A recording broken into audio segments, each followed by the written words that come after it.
Assalamualaikum warahmatullahi wabarakatuh. Halo teman-teman semua. Ketemu lagi sama tim Story Asmara. Di channel Story Asmara, kita akan membahas seputar kisah asmara rumah tangga berdasarkan pengalaman orang terdekat kita. Pada video kali ini, kita akan menceritakan kisah seorang suami yang terkesan dikekang oleh istrinya dalam hubungan dengan rekan kerja. Pagi ini, langit terlihat cerah. Burung-burung bertengger di dahan dan berkicau dengan riang. Para penghuni komplek pun sibuk berkumpul dan bergosip ria seperti biasanya. Namun, di tengah cuaca yang baik ini, suasana di dalam rumah bercat biru dan berbakar hitam itu nampaknya terlihat mendung. Seorang wanita di rumah itu terus saja memperhatikan gerak-gerik suaminya. Hal itu membuat sang suami menghela napas panjang. Ia berusaha menjelaskan pada istrinya, Dinda, kalau Dinda tidak perlu khawatir karena acara hanya berlangsung selama 3 hari saja.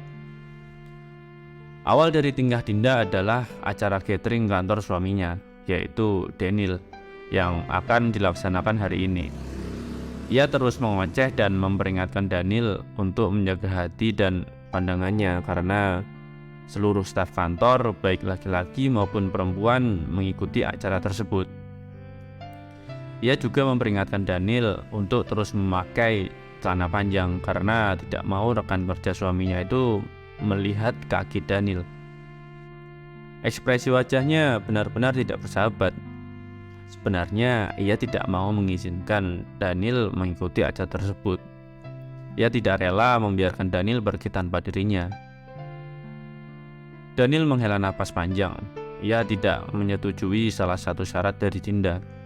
Mereka akan pergi catering ke pulau. Bagaimana ia bisa melakukan aktivitas snorkeling tanpa celana pendek? Setelah melewati perdebatan panjang, Dinda akhirnya mengizinkan Daniel memakai celana pendek saat snorkeling. Namun, selain acara snorkeling, ia tidak mengizinkan memakai celana pendek. Setelah mendapatkan izin dan berbagai wejangan dari sang istri, Daniel pun akhirnya berangkat ke kantornya. Ia akan pergi dengan bis pariwisata dari sana. Sedangkan Dinda menjalankan rutinitasnya seperti biasa, walau masih dengan suasana hati yang tidak baik. Keesokan harinya, Dinda sedang beristirahat setelah beberes rumah, sambil menggendong putranya yang baru berusia 9 bulan. Ia membuka media sosial sebagai hiburan. Namun, saat sedang melakukan scroll beranda, Dinda tiba-tiba merubah ekspresi wajahnya menjadi sedikit marah. Akhirnya, tiba hari di mana Daniel pulang ke rumah. Pria itu tampak sangat lelah setelah 3 hari beraktivitas. Namun, Dinda tiba-tiba memarahinya begitu ia membuka pintu masuk. Dinda memperlihatkan beberapa foto dan video yang ia lihat dari akun media sosial teman suaminya kemarin. Ia mengatakan bahwa dirinya kecewa dengan Daniel. Ia menganggap Daniel tidak tahu malu karena melakukan snorkeling, main banana boat, dan kegiatan lainnya berdekatan perempuan lain. Padahal sudah punya istri. Ia juga menuduh Daniel mencari perhatian karena suaminya itu duduk sendiri saat barbeque. Biar dikira lagi ada masalah di rumah ya. Begitupun anggapannya. Daniel menghela napas dan mencoba sabar. Ia menjelaskan bahwa apa yang ia lakukan wajar-wajar saja. Hanya sebatas bersosialisasi dengan rekan kerja. Toh, acara seperti ini memang tidak ada pembagian gender. Semuanya dapat berbaur dan saling akrab. Daniel mencoba untuk tidak memasukkan kata-kata istrinya ke dalam hati, walaupun sejujurnya ia merasa tersinggung dengan kata-kata Dinda yang seolah menganggapnya laki-laki rendahan tukang selingkuh. Untuk memecah kecanggungan yang terjadi, Daniel menawarkannya untuk memakan makanan yang ia bawa dari liburan.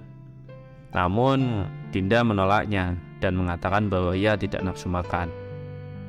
Hari demi hari berlalu dan Dinda masih saja tidak mau makan. Daniel merasa khawatir dan kasihan dengan sang istri. Di sisi lain, ia juga tidak bisa dikekang terus. Ia tahu benar kalau Dinda memang memiliki trauma saat mereka pacaran dulu. Dulu Daniel pernah membohonginya kalau ia ada acara workshop padahal pergi ke pantai bersama teman-teman kantornya. Daniel frustasi. Ia mengacak-acak rambutnya. Ia merasa ini bukan salahnya. Kesalahannya pada saat pacaran dulu bukan sepenuhnya salah Daniel. Ia menganggap Dinda lah yang merupakan sumber masalahnya. Daniel tidak akan berbuat seperti itu kalau Dinda tidak suka mengekangnya. Pada akhirnya Daniel hanya bisa berbaring dan memejamkan matanya, berharap istrinya bisa lebih pengertian dan memberinya kebebasan sedikit. Dalam lubuk hati, Daniel sudah tidak kuat dengan hubungan ini. Namun, ia tidak bisa berbuat apa-apa. Ia tidak tega dengan istrinya, apalagi mereka baru saja dikaruniai seorang putra. Daniel menghela napasnya lagi. Entah bagaimana ke depannya, entah sampai kapan ia harus hidup seperti ini.